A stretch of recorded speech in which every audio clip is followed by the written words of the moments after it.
గ్రావిటేషన్లో the period of planet around the sun is 3√3 years. Radius of the earth of orbit around the sun is r, capital R.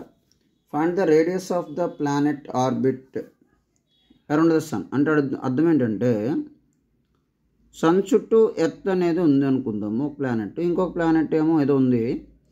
ఈ earth యొక్క radius are అయితే దీని time period ఎంత అండి? Earth time period 1 year.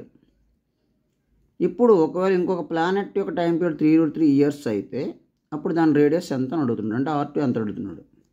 So Kepler's loss బట్టి T² is proportional to R3.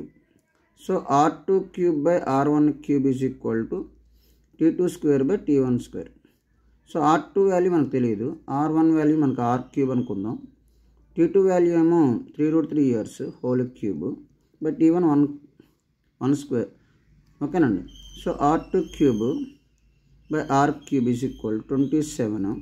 So R2³ is equal to 27 R3. So R2³ is equal to 3R whole cube.